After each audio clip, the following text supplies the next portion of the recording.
Hi everyone, welcome back to this edition of Understanding the Sound. So in our last video, we talked about geological change here on the Long Island Sound, and what we kind of came to understand is that change is inevitable. However, as we also covered, the rate at which this change occurs is different between natural and what we would consider anthropogenic or human-caused processes. So today in this video, we're going to look at these differences through the lens of one kind of specific department of our ecosystem, and that is species composition. So among the species we have here in the Long Island Sound, we have a mixture between native species, which have been here for pretty much as long as the Sound has been around.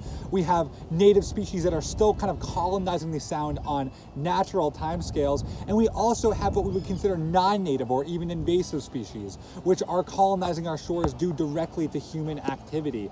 And now in the latter department, the scales that we're dealing with, the timelines we're dealing with are much different than under native scales, but at the same time there is a lot of overlap, and so kind of learning to interpret which species fall into which category and what that means during our daily walks along the Sound is what this video is going to be all about. So let's get started.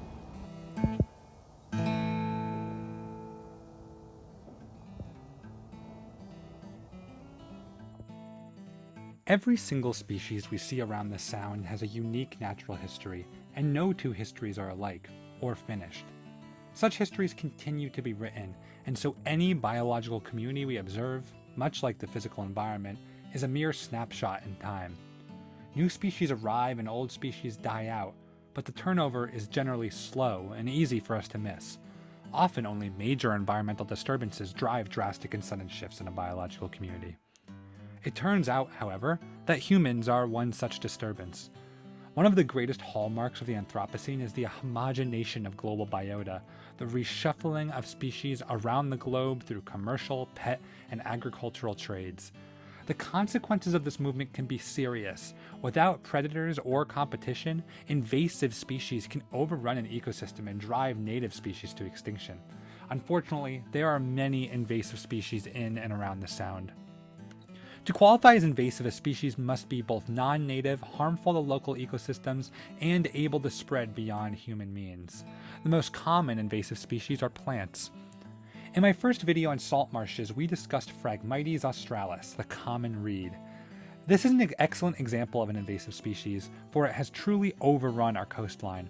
Many people are shocked to learn this plant is not native given how common it is.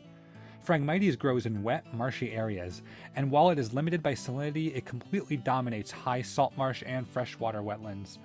Phragmites take over through a competitive exclusion, and once it grows, nothing else can coexist. The tall, dense stands block out the sun, and rhizomes secrete a chemical that renders the soil unsuitable for most other plants. The layer of dead stalks that build up beneath the reeds also prevent germination of other species. As a result, when Phragmites take root, they quickly turn a wetland into a monoculture, erasing natural diversity. This is a disturbance all its own, with the species composition of the entire ecosystem changing as a result. Many native marsh species cannot survive in a Phragmites stand. Phragmites likely arrived in North America from the Old World as seeds in ballast water, retained in the hold of a ship during ocean crossings. Its transformative potential is characteristic of many highly invasive species which, while checked by competitors on their home turf, go unchallenged in a new land. Aggressive survival strategies that develop to combat competition at home can turn simply aggressive when those original neighbors are absent. While most invasive plants are not as potent an ecosystem engineer as Phragmites, they pose many problems of their own.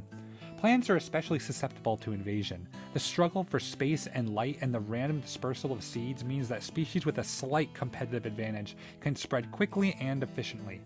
This makes them hard to control, and the popularity of ornamental and horticultural plantings provides a large pool from which invasives can occur. Seeds are shuffled around naturally, carried by the wind, tide, and in the bellies of birds, but none of these movements compare to the reshuffling we have caused.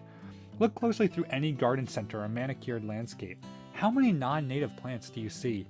Chances are the answer is a lot. Stemming from this pool, many of our common weeds and shrubs are invasive. The resilience of such weeds is a result of the competitive edge that drives their invasion in the first place. This edge allows them to take over disturbed areas before native species can germinate, so the nature of our disturbance is twofold.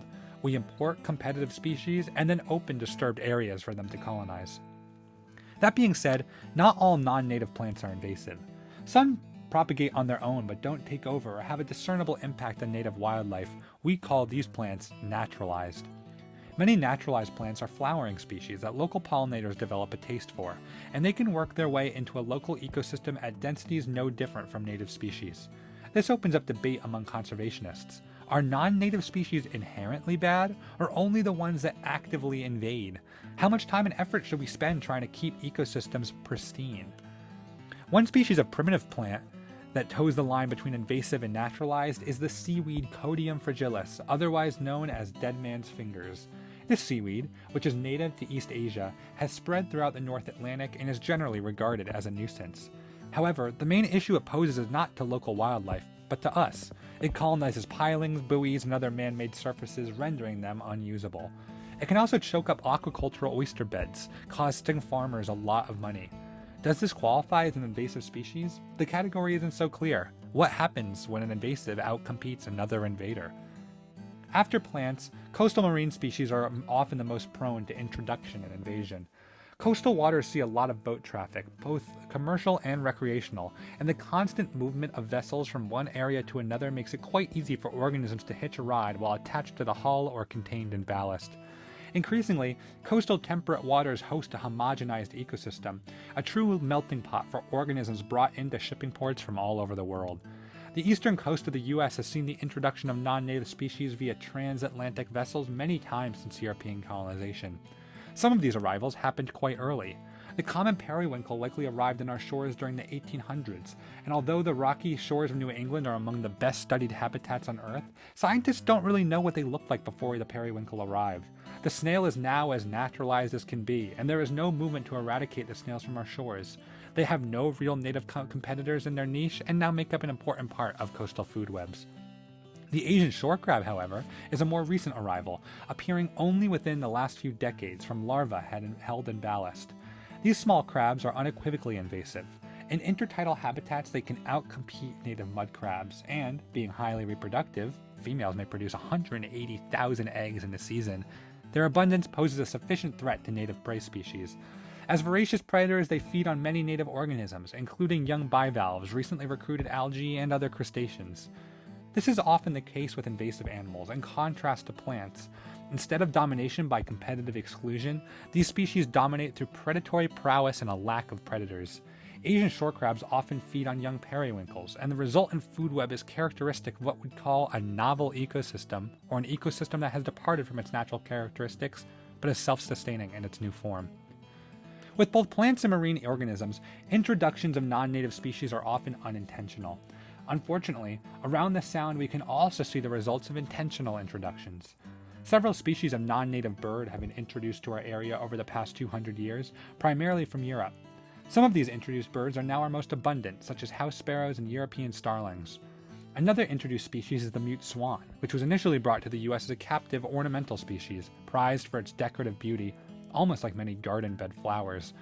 Some swans escaped from captivity in New York in the early 1900s and established a wild population on urban waterways. The birds are now widespread through southern New England and the mid-Atlantic, and wild populations exist in the Midwest as well. The US has 2 species of native swan, but most people will never see either. For residents of the Sound, mute swan is the default and seems as normal as could be.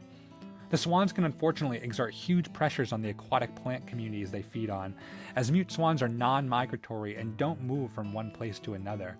They are also highly territorial and drive other waterfowl from the habitat they stake out as their own. Here, swans exemplify the multifaceted threat many invasive species pose, employing competitive exclusion and unchecked predation. As always, there is nuance in non-native labels. Birds are a good example of this. In their propensity for movement and vagrancy, birds often show up outside their normal range, and can be prone to rapid range expansion and/or retraction given the right conditions. They can thus carry out natural invasions over timescales perceptible to us. Even over the past several decades, the bird life of the Long Island Sound has changed, with species uncommon in the 60s and 70s expanding their range into our region. Species like common raven, red-bellied woodpecker, and black vulture are all relatively new arrivals in habitats around the Sound, for reasons that aren't always clear. Other birds invade downstream of anthropogenic changes, but still on their own accord.